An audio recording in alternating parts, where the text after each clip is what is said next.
So, Edgar, you are my first guest today. You're my first guest on my new podcast series, The Stuff That Growth is Made of. I loved having you at our recent Vistage CEO Peer Advisory Group. There was so much buzz about your presentation and the model you shared. I know that a lot of the CEOs went back and spent a lot of time with the concepts with their teams and to see where they were aligned against your model. So thrilled to have you here and would love to do a formal introduction with our audience. This is Edgar Papke. He is an author, a leadership coach, and a public speaker. He is globally recognized as a foremost thought leader in business psychology, enterprise-wide alignment, and the design and development of innovative organizations and culture. He is a best-selling author of 3 books, True Alignment, The Elephant in the Boardroom, and his most recent book, Innovation by Design. He has been honored as an Impact Speaker of the Year and International Speaker of the Year by Vistage. His ideas and writings have been featured in a number of publications that we all know, including Huffington Post, Fox News, Forbes, TED, Success Magazine, and the list goes on. And what I always get such a kick out of is your impressive background, Edgar, not only with all the success and recognitions you've had through your work, but you've also been honored as an award-winning chef, and that you're a singer-songwriter who has released 3 albums, which is just amazing to me. So anyway, welcome and lovely to see you again. Yeah, well, and thank you very much for letting me join you. Thank you. You're welcome. So one of the things I get a kick out of when we last spoke and you were part of my Vistage meeting was, we all know Peter Drucker, at least by name, and he is known for saying culture eats strategy for breakfast. But you've said that we may want to rethink about changing our mindset around that quote. Well, why? That's pretty provocative. So it all begins with the idea of what are the key areas of strategy that we engage in business, and have found over and over the last 30 plus years of doing this work that there's just key areas of strategy that we always wind up expanding on and building on. And those are the customer experience, the CX, and product and service development. Then there's market development, how we market, how we sell, how we attract our audience, build that. And then there's the operation of the organization, technology, equipment, facilities, IT, everything that goes into the actual process of designing, creating, and delivering our product or service to the customer. Then there's financial strategy, everything from KPIs to how it is that we think about strategically investing in our business and our organization. And then typically we start talking about people strategy, which I like to think of through the lens of culture, which is a much more systems thinking approach to the relationship that people have with our organization, with the customer, with one another. And that's culture. That's culture. And through all of our work and through all of the direct application study, it winds up that culture is a strategic element of business.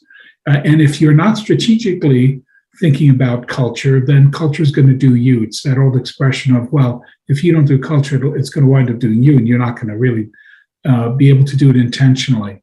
So that's the lens. And with that then comes leadership development, which is an often overlooked key strategic element. Yet every organization winds up spending a lot of time and energy on developing its leaders, on succession planning, whether it's a small business or a large multinational corporation. That's what we see happening. So this idea that culture is just something that's out there and it's going to eat your strategy for lunch is, well, culture is part of your strategy. And to really think and look at it that way. And what we've been able to do through the study of culture is realize that there's a set, we work with a basic set of 15 traits and characteristics that help define and help us understand culture in a way that we actually intentionalize it and and align it very strategically. Because the idea here is that that's the EX, the employee experience, and alignment of the EX and what employees experience needs to be very much in alignment to the customer experience. In other words, the key elements of trust in the customer experience have to be able to be internalized in an organization and a team, regardless how big or small. And that basic ability to see that alignment becomes key to success. And so we look at it as being, and there's one other piece of this that I think is important to include here, is that we actually help organizations design cultures. We actually look at it as a design element, just like any other part of business, where it's a very intentional design process to make sure that we've got an aligned and well-functioning culture. It's so interesting, and especially over the last few years, you read about and see culture, right? Culture, right. Purpose, culture, they're all kind of tied together. And you're right, it's that intentionality, but it's interesting how you've laid it out, that it's just all really connected, because I think sometimes people feel culture just happens, but it really has to be part of this bigger strategy. And it really just has to, be embedded from start to finish of all those components that you talked about, which, as you said, is really the underlying strategy of the company. It is. And it's so important to recognize that a lot of leaders like to say, let's get the right people on the bus. What we find is most leaders don't define, articulate, or describe their bus very well. And I like to say there's a big difference between Willie Nelson's tour bus and a kid's school bus. They're both buses, but they're very, very different. And there's prices of admission that exist in any group and environment that we're in, which is really what culture is about. So yeah, it's been a really interesting several decades exploring this and seeing it through this lens of intentionality and alignment. And what do you, just based on what you talked about, is what is the challenge that people have in terms of defining that bus, if you will?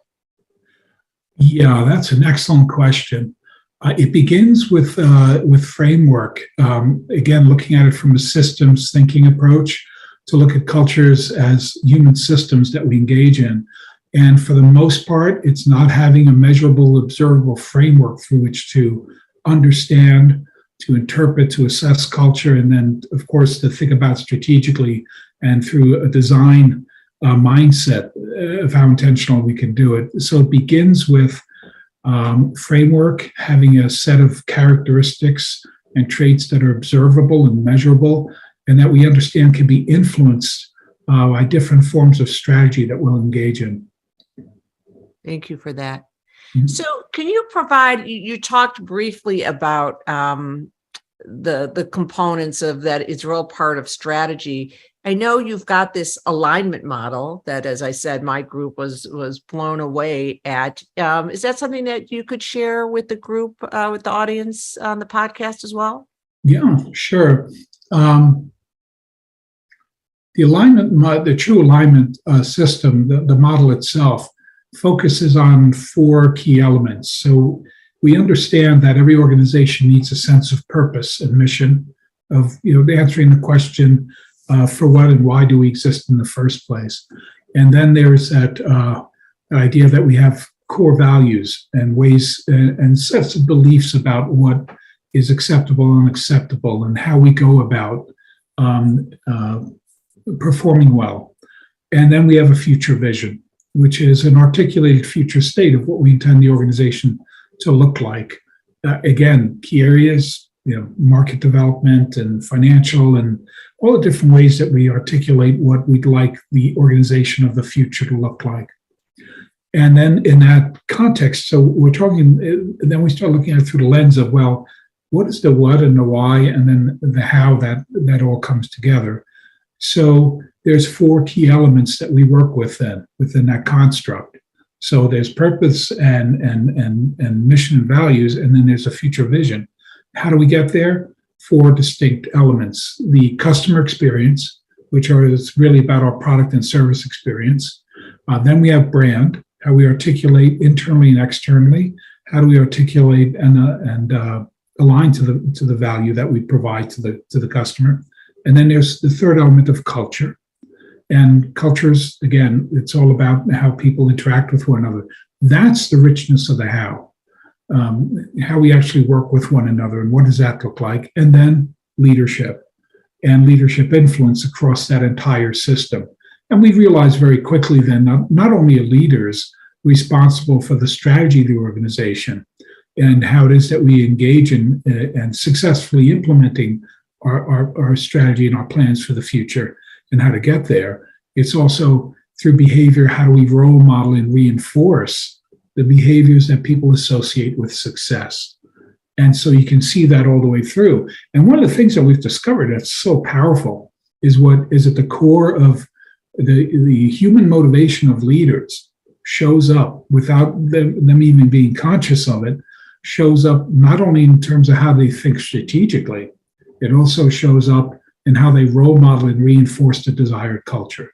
And so those four pieces, and the more aligned the leadership behavior is to what the customer expectation and what motivates the customer to be interested in and get fulfillment from your product or service, the greater that alignment, the greater the success we typically see. So are you saying that leadership of those four components is the most important, or are they equal in terms of importance? That's a great question. It's an excellent question because it's very contextual. And what I mean by that is, in some instances, we begin with an idea of what to bring to the market to fulfill a customer motivation, which is, that's what business is all about. And if we step back for just a moment, we realize that business is the most advanced art form that we participate in as human beings. And art is the human expression of emotion, of human emotion, which is an expression of our desire and need. And what we do in business is we create products and services that respond to human desire and need. So it's and all different forms of art and industries depend on business. It's actually breathtaking when you step back and you realize that we're so good at doing this. We live in a business society. Capitalism is a systemic way of looking at our societal form, which worldwide is actually a business society. And it's breathtaking to realize that every human being on the planet Earth in one shape, form, or another, 24 hours a day, every human being on the globe is a customer, a consumer, a user of a product or service. And that's breathtaking. So when you think about where do we start, one place to start is, what does the customer need? What is the customer desire? And how do we create a product or service to respond to that human motivation? So that's one way. The other way is that a leader may have an idea and then say, gee, I want to bring this idea to the world. I'll build, and they'll come to it. And so you may begin there. So it's a really interesting place to play in that arena of what comes first. And so, by the way, it's an excellent question, Margaret. It is. It's a superb question. The thing about it is there's no one answer to it. So it's much like some people will ask us, does culture come first? Do we have to build a culture that then aligns to deliver that customer experience? Or do we focus on the customer experience and then, design and build a culture around that? And what I always would suggest is hone in on what really at the end of the day is what business is about, and that's delivering to a customer. Ultimately, you've got to be able to do that. You can have a great idea, you can have a great product or service. If you don't have a customer, you don't have a business. And then you go back, and if you don't have employees who are going to satisfy the customers, who then you satisfy that service, that's not going to work either. So it really is all overlap. And plus, every organization I think about when companies scale, all the things are important. It's just which one, everyone's at different parts in their journey. So what's the one that they should be focusing on that's going to make the biggest impact? So, that is very interesting. Yeah. And the realization is you do have to focus on all four of those, and then think about all the strategies wrapped around that.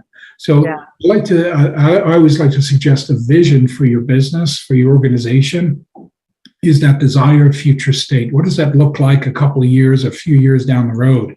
And we can imagine that. Yeah, that's going to probably shift. That's going to be dynamic because that's the realities of human life. The thing about it, what makes it just so powerful, is then we can realize that strategy, and here's my definition of strategy: periodic change plan. So what are we engaging in creating? That's innovation, change, and solving problems. And how do we engage in periodic change planning and implementation to attain our vision? And I think that's key to understand what that all looks like from the standpoint of in practice and how we actually accomplish that. I like that definition. It's definitely different than others we've heard. So, well, it is. Yeah. The way I peel everything away, strategy is simply, what are we going to start doing? What are we going to do better? And what do we stop doing? And very often, just like in our personal lives, very often the most powerful moments strategically is when we realize that we're doing something that's out of alignment with who we are and who we want to be. And that we recognize that and we stop doing it. We find the same thing happens in business. Some of the best strategic decisions aren't, let's start doing this to do this better. It's, what are we doing that's getting in the way of greater success? And that's misaligned to our true purpose and our reason for being. I love that. Actually, I coach a lot of my clients on having a conversation with their teams, at least quarterly, to say, what should we stop doing? What should we start doing? And what should we continue doing? So also the people on the ground have the best ideas of what's working and what's not. So I love that. I love that we're aligned with that. So, Edgar, you have done a lot of research over many, many years. What would you say is your biggest aha for you when it comes to alignment, or just your research in general? Yeah, so the big aha is that at the end and I don't know if it's a big aha other than it just kept hitting me over the side, just kept coming at me, is that the greatest predictor of success is alignment. And that every misalignment is going to show up as a conflict in our lives, in our organizations, in our teams, in our relationships. And so that every misalignment will show up as a conflict. Therefore, every misalignment is an opportunity. And the greatest predictor of success is alignment. At a personal level, alignment to ourselves, our values, our beliefs, our desired legacies. In our relationships, being clear on the expectations that we have of one another in the relationship, and trust, and aligning and understanding what those key elements are. And then, of course, we see in communities, in teams, in organizations, and organizations as a whole, that the greater that alignment, and for organizations, it's what do we intend to do, why, and how do we do it? And of course, there's always going to be the for who, which is the customer. The thing about it is, the greater the alignment and the greater the conversation, I believe that the conversation of business and ultimately of life is alignment. And I think it's also important for me to include here a definition of conflict that we use, which is conflict is neither positive or negative. If anything, it's positive because it's a natural tension that exists continuously in our lives, in our organizations, and our relationships. Conflict is the natural tension between our current state and desired future state. That's it. That tension is where all innovation, all of our capability to create change, to innovate and build great relationships, that's where it resides. And so when there's a misalignment, there's that natural tension that shows up. We feel it. We feel it at a very personal level. And so that's the opportunity. And so for me, the really the great aha, and why I think I've dedicated all of my work really to this idea of alignment, is because I think that's key to our success as human beings, as humankind. It all makes so much sense, and you make it seem so easy when you're talking about it, but we know it's not. It just isn't, both personally and in an organization.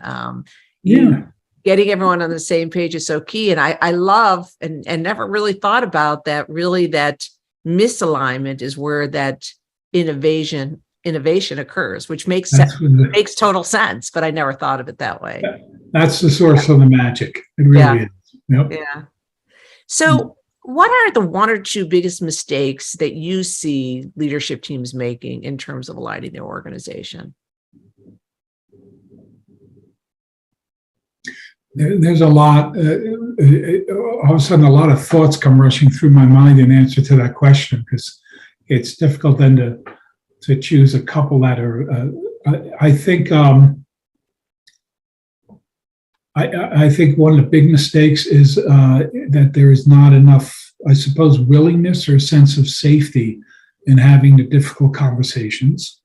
And I think that follows us throughout life in all different relationships. I agree with that. Yeah. Very often when people say, what's the main role of the leader? In leadership workshops and in exec ed program, I typically point out that if we didn't have conflict, we would need leaders. And that at the end of the day, leadership is about pursuit of the truth, of what's really going on, to be able to have those real conversations. I don't think that organizations spend enough time building the skills to do that. So it's difficult to have conversations about alignment.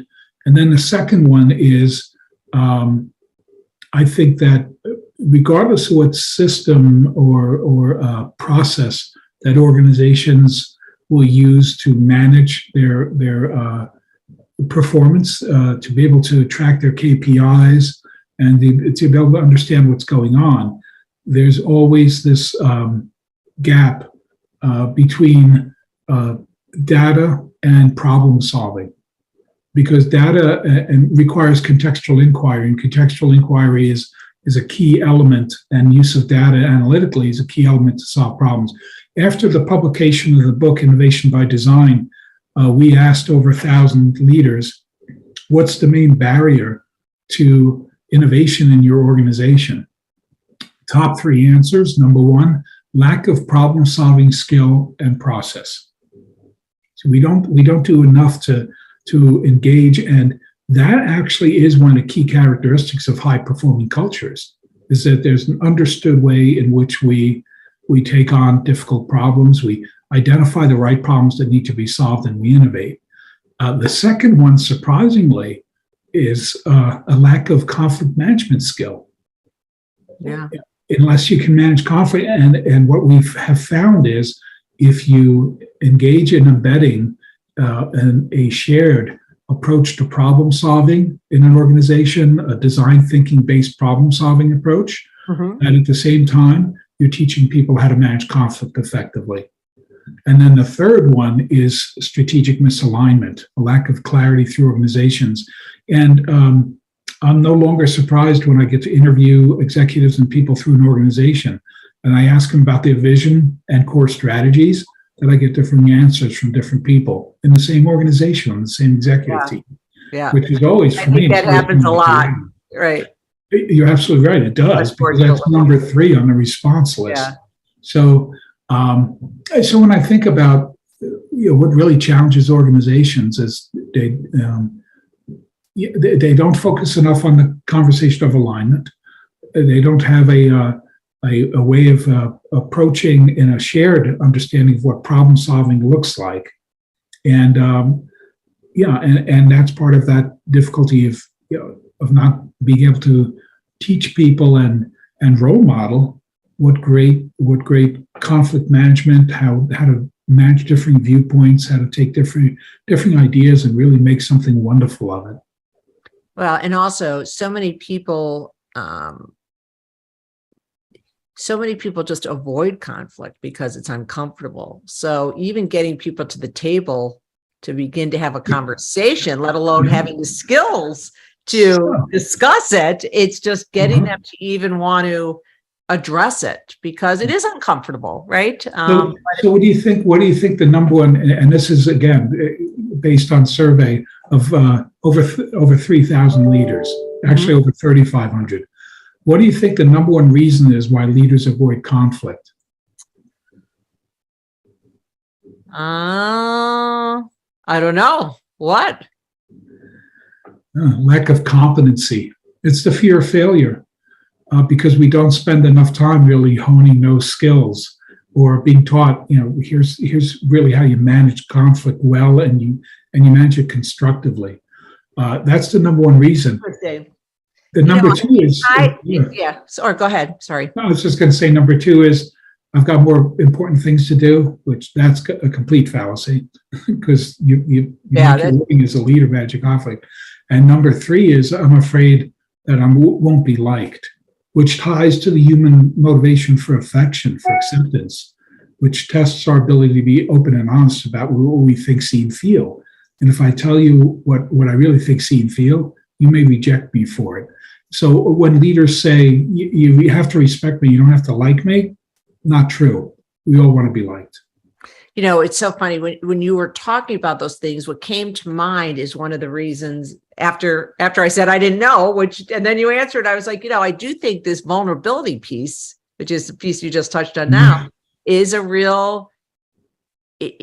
also a reason that people, they don't want to show or know how to show that side of themselves. Or what happens if they do and they get rejected and, they're putting themselves out there. So it's complicated. One of the things you said that I wrote down, and of course, now I have to see if I can read my writing, that leaders should be focused on seeking the facts, the truth. Is that where you're the facts, right? Yeah, the truth, what people think, see, and feel. Yeah, that's very powerful. And also, one of the things I grew up is you need to manage by facts, but it is contextual. So not all facts are equal, if you will, because you've got to see what context it was in, and that may change how it gets applied or looked at. So that's interesting. Wow. So you're connecting some dots really well. Thank you. So here's something that I think is real important that we've been having a lot of conversations about with leaders, and that's vulnerability, right?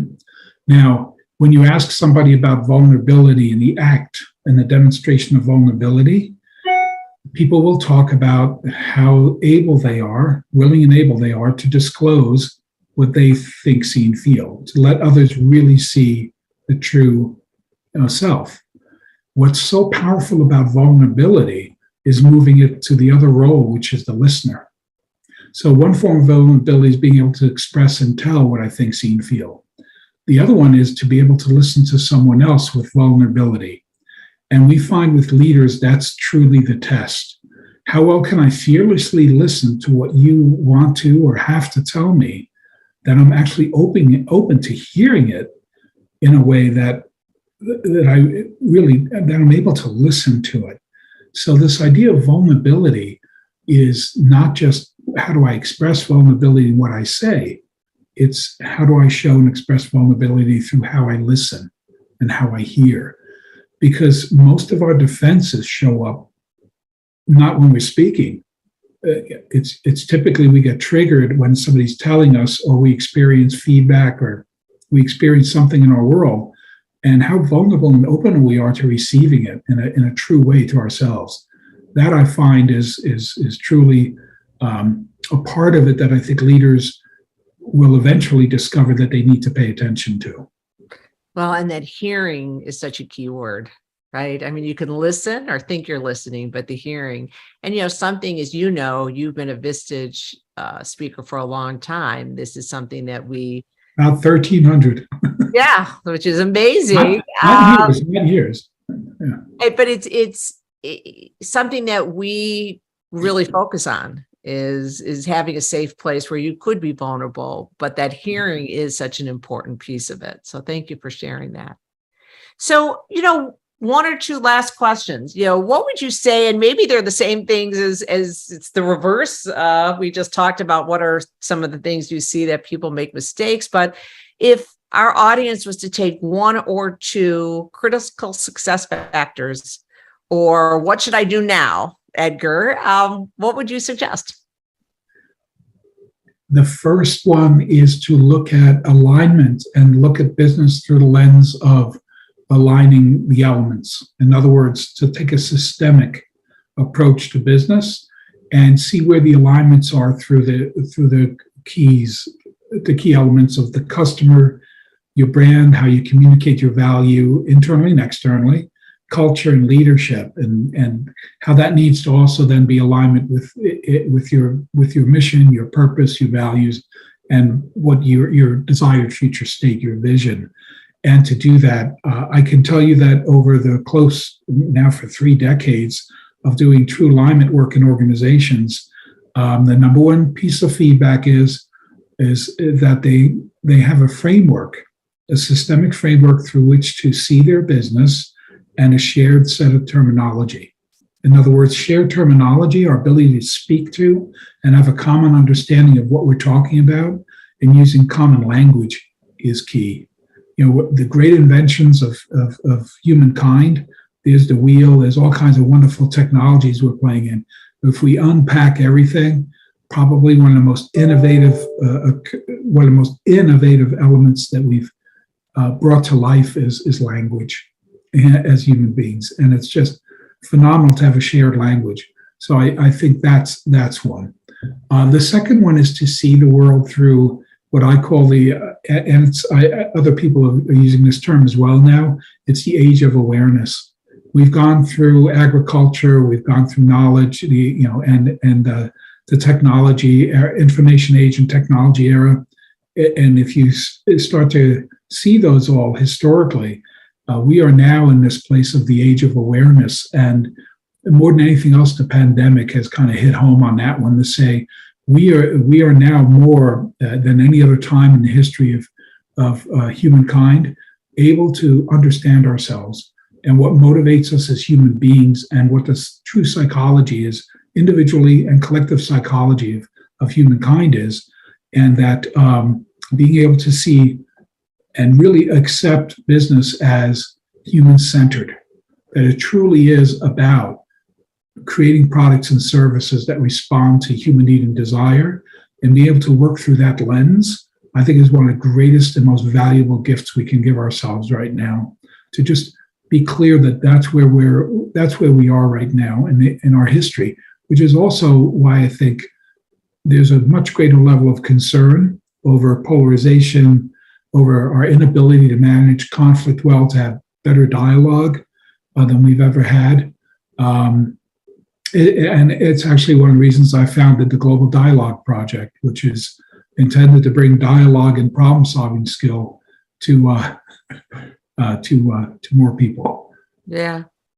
Well, it ties back to what, again, people think about what culture is all about, right? It all ties together. It's a human experience. It's all about the human experience. Yeah. And more than any other time now, and you brought that. You brought into the conversation so well, right at the front end of this conversation, is everybody's talking about culture, everybody's focusing on culture. Mm-hmm. I think that's evidence of this moment in time where we really are in the age of awareness, and everyone is seeking greater alignment in their lives so that they can feel more fulfilled, and at the end of the day, be able to see themselves in a light of self-acceptance and through the lens of actually being everything that they can be, which requires alignment. Yeah, I love that. I love the age of awareness. I think that is just a great lens to be thinking about things through. So thank you. I think I could spend the next hour talking to you about these things. And it really just ties to so many pieces. But thank you, Edgar. It's great to have you on the first podcast. And if the audience wants to learn more about you or your services or access to one of your 3 books, what is the best way they should reach out? Well, the books are the obvious ones. Ever since the advent of Amazon, things have gotten a lot easier around that one. Yep. So thank you for asking. And the other one is just 2 places, edgarpapke.com or truealignment.com. Either way, there's plenty of contact information, and that'd be the best way. Okay, good. Well, thank you. And thank you, everyone, for tuning in. This is the stuff that growth is made of. Bye. Thank you.